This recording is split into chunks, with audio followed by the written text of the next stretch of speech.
Hello, and welcome back to Vaughn Blog, Radical Engagements, where we talk more about the depressing stats behind working class men. We can talk about the depressing stats about working class women too, and I forget you. And I'm not trying to actually imply that this is just a white working class problem. The coding of blue collar working class, which I don't love that Ryan Zickgraf actually does continue this conflation of working class with blue collar working class. Um, but I get why he does it nonetheless. But this whole blue collar working class problem is a real problem. And while Jacobin doesn't offer the policy solutions that will fix it in this article, they just kind of hint at it in a byline that predict Ryan probably didn't write. It is interesting to kind of break down what's going on here. Let's get into it. Working class men are not okay, but Ryan's a graph. Working class American men are getting lonelier and sicker, and their lives are getting shorter. It's not just a sad state of affairs. It's a fuel-borne crisis that demands policy solutions. Now, we're talking about people who can't even do anything but tell people to, uh, as I write this, run from one hurricane that's coming into a priorly hurricane devastated area on their own money as a means of escape. Good luck. Our government can't do that anymore.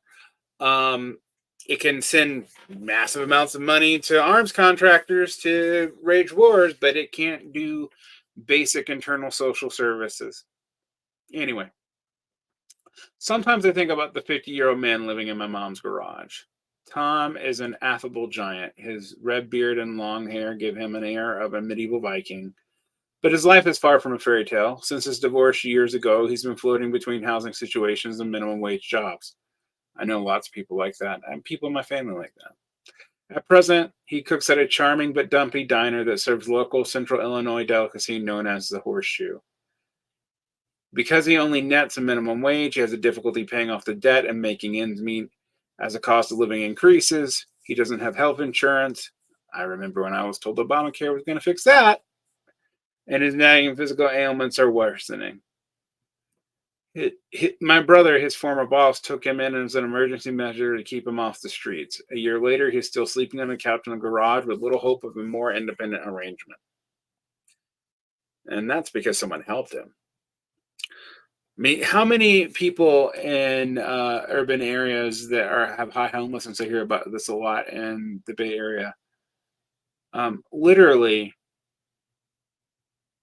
are working. They're not the aspirationally working poor. They are working anyway.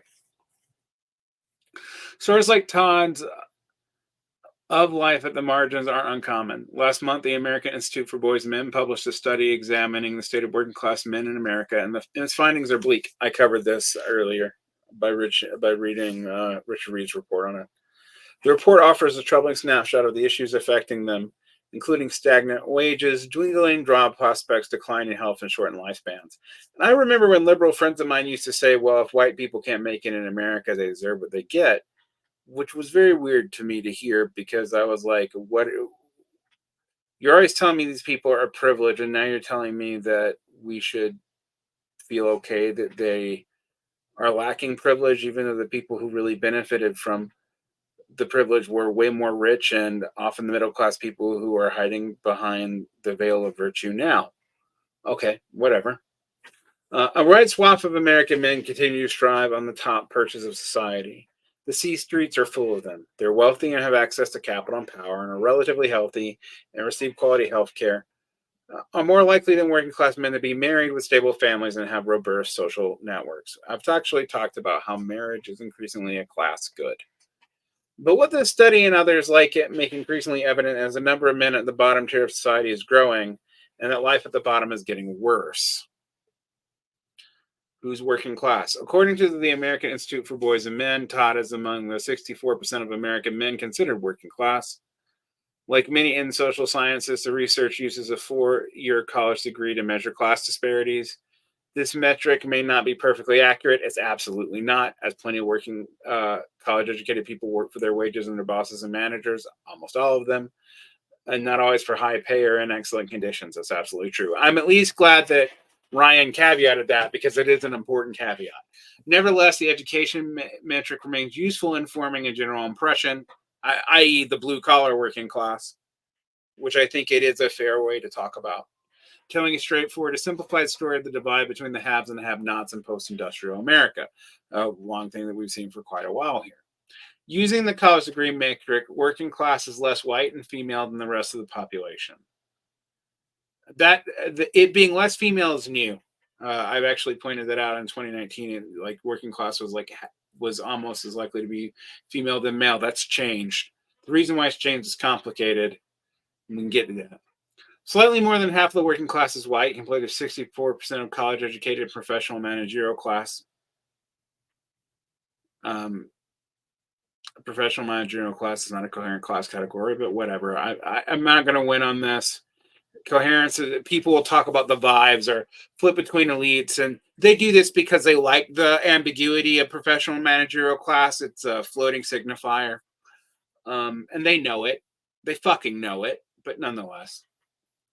Among racial groups, Latino and Black men of prime working class age, 25 to 54, are more likely to be working class at 81% for Latino and 77% respectively, compared to 59% of white men and 35% of Asian men. And the latter is because of immigration restrictions.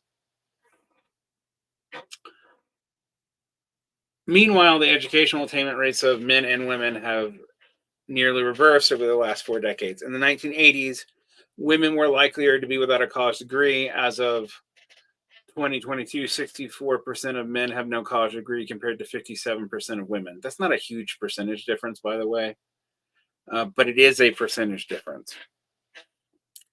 College education may not be identical to class position. It absolutely isn't, but it sure tells us a lot about it. It absolutely does. The weekly earning of college-educated men are now nearly double that of non-college educated men, from $1,553 to $852, barely a fraction higher than working class wages in 1979 when adjusted for inflation. Yeah, it's been pretty static. For women, the disparity is similar. $667 to $1,194. You'll actually notice that the difference is actually greater between college-educated men and college-educated women than it is between working class men and working class women, which I think we need to talk more. There's a disparity there for women and men, even in the working class, but it's lower than it is in the college-educated class, which is interesting considering how much focus is on that in the college-educated world. A gender pay gap still exists at all ranks, but the most striking wage gap in America is the education wage gap. Yep, that is absolutely true. Although wages, according to Marx, aren't what decides your class position. That's a liberal way of thinking. But I do think we do have to deal with the different sectors of the class having very different outcomes, which is why if you actually look at who we're talking about as working class here, depending on them, between 20 and 25% of them don't work, which kind of makes it hard for them to be working class, but they're part of the reserve army of labor. But they're also being lumpenized, and I don't know how you get around that. Sick, alone, and dying. Working class men don't just earn less, they live less. Their average lifespan is shorter than those of both women of their class position and men of higher class. Women still outlive men at the top of the class hierarchy, but this disparity is far wider at the bottom. It is. It's kind of depressingly so. One of the most startling outcomes of the study is the finding that working class men between the ages of 35 and 45 are roughly 7 times more likely to die than college-educated women of the same age. The shortened lifespans owe in part to what researchers Ann Kessa and Angus Denton, the authors of the 2020 book, The Deaths of Despair and the Future of Capitalism, labeled Deaths of Despair, which include drug poisoning, alcoholism, and suicide. Working class men are also more than twice as likely to die at work as all other groups combined, a risk exacerbated during the COVID-19 pandemic for obvious reasons. They're at higher risk of several of the 15 leading causes of death, including cardiovascular disease and cancer. They're not likely to have it screened. And they're 4 times less likely to have health insurance. For working class men, the problem isn't just dying younger, but also experiencing a lower quality of life. The primary issue is loneliness and isolation, seemingly subjective, but really important. According to the study, working class men are marrying less, having fewer kids, and have less likely to have close friends than their college educated peers. And just trying to force them on the college education won't help either. They'll end up in the same spot. They're dropping out of social obligations and even work itself. Work participation keeps swinking, with black men seeing a steady decline from 79% employment in 1979 to 74% in 2023. White working class have seen the most significant drop over the last 40 years, with their employment rate dropping from 91% to 82%. Still well above the black. We're going to acknowledge that, but they've gotten closer mainly because of white decline.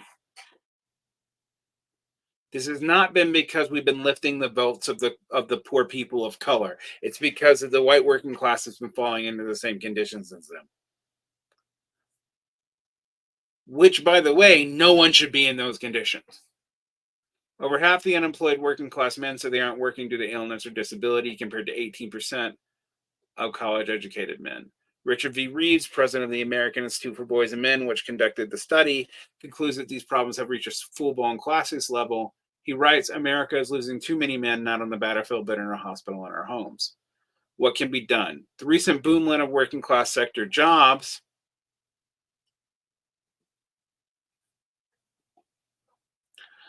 under Joe Biden administration was a positive step, but the wages are now trending in the wrong direction. They have been for a while. Neither Kamala Harris nor Donald Trump have significant policy plans to address the interlocking crisis of working class men. On one hand, you have Trump, who likes to pander to working class men, but whose policies disproportionately benefit the rich. Duh. Then there's Harris, who appears to have backed away from the ambitious program of Bidenomics in favor of nibbling at the edges instead of tackling a slew of new tax credits for entrepreneurs. Well, Bidenomics uh, never really worked in the first place. It was a Walter Mondale scheme to keep a few leftists in the coalition, but he was never that sincere in it, and that's been absolutely clear in his waffling on policies. In the meantime, people like Todd, America's class divide begins to look like an invisible chasm. Now, my only criticism of this article, and I don't think it's Ryan's fault, I think it's probably Jacobin's editor's fault, is that it doesn't actually have a policy suggestion for what we should do about this. It doesn't even call for like a full employment guarantee or an internal works program or a new public works administration or even a new deal. It just points out the problem. Um, it's an interesting problem that we're in, that people think college is a scam and not worth it, but also that the life outcomes of people who don't go to college is still so dramatically lower. So which is it? From what I can tell, a little bit of both and a little bit of neither. Certain trades do better than college educated white collar professionals, but they're mostly petit bourgeois trades, and they do well because they're scarce. Other white collar jobs like coding don't even require you to have a 4-year bachelor's degree. They just require you to have some education. And as Ryan says, a whole lot of these people from the college educated class do ultimately fall into working class like jobs, uh, but it's nothing compared to the outcome you see of the blue collar working class, particularly men. Now, one thing that showed up in the report that I pondered a little bit is the increase of working class suicides amongst working class women. Suicides amongst men have been fairly depressingly bad, but they're pretty stable for the past decade. There's been a net increase in the suicides of working class women and in some college educated women too. And there's also been a net increase, although from small percentages, of high school girls. The reasons for this seem complicated, but I do think we have to talk about it because it's part of the same matrix that's living through this really depressing outcome here. And I think Ryan's right. We're not dealing with it as a society. It's good that we're at least looking at it for what it is. I say this though, as we're letting working class, blue collar working class parts of the country get plowed out by storms, which no one has any real support for. FEMA seems dramatically underfunded, and who knows what any of this is going to look like as these areas get battered by climate change and whatever else. Real doomer vibes these days. Now, I think it is irresponsible to give up on either working class autonomy or even getting some amelioration for this bullshit. So we have the duty to do both, and they're not the same thing. But if anyone believes either partisan side that any of these people are for the working class in America, I'm going to sell you coastal property in Alberta. All right. Like and subscribe, hit the bell, protect your peace.